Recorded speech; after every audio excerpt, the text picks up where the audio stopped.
Hey guys, what's going on? It's Blayde again from Car Audio Security, and today we're looking at another product from JBL, the BassPro Lite.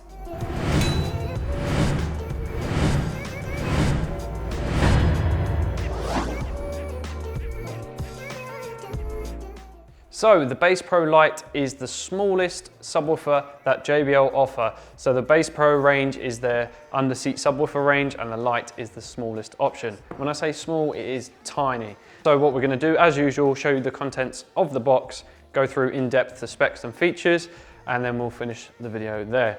So let's show you the contents.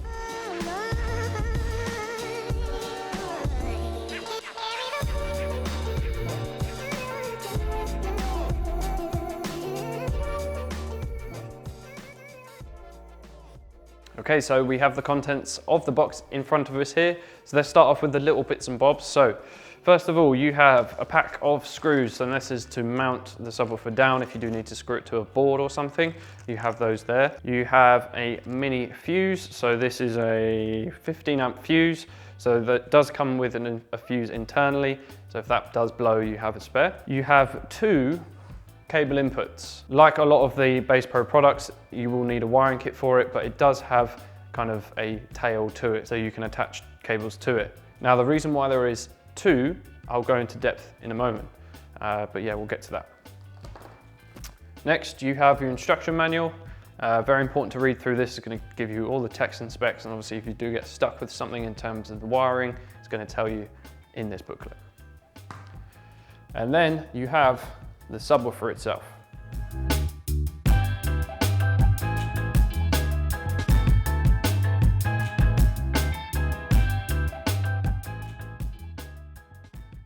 So as I've said, it is an absolutely tiny underseat woofer.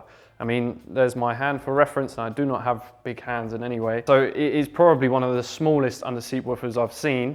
Now this has a 7-inch diameter driver, which is a little bit odd. Usually you'll have a 10-inch or an 8-inch or something like that, but because this is so small, they've packed as much as they can into this small case, so this is a 7-inch. The RMS output is 100 watts, so not too bad for a very, very small enclosure like this. It will also play down to 30 hertz, which is very, very good for a very small sub like this, so that's quite good to see.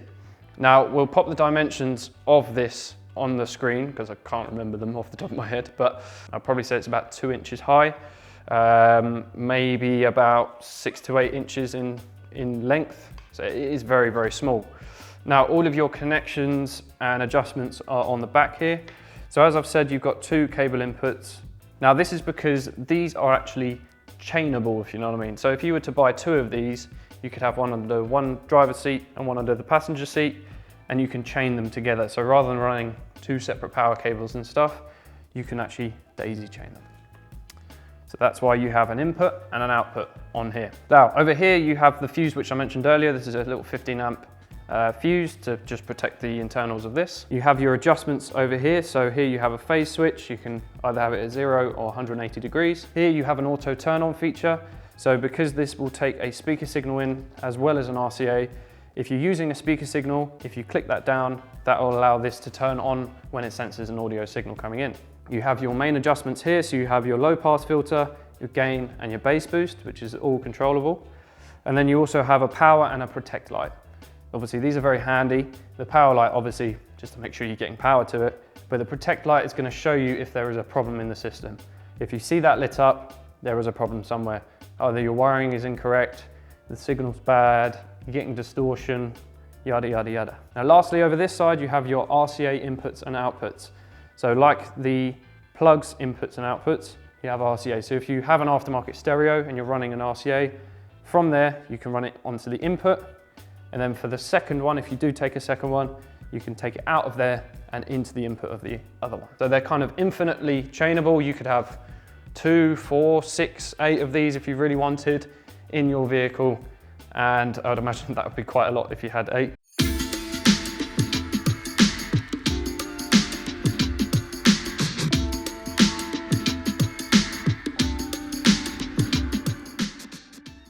Okay, so that's pretty much it for the specs and tech side of the JBL BassPro Lite. The name BassPro Lite does kind of give off the fact that it is maybe light, and it's not in any way. When you pick it up, it's quite a hefty product. So you kind of feel that it's made to a good quality, which is always good, and the JBL brand, you know it's going to be a good quality product. So my personal views on this product, it's very, very good, to be honest. Now the size of it on its own is very, very appealing. You're going to be able to put this into almost any car.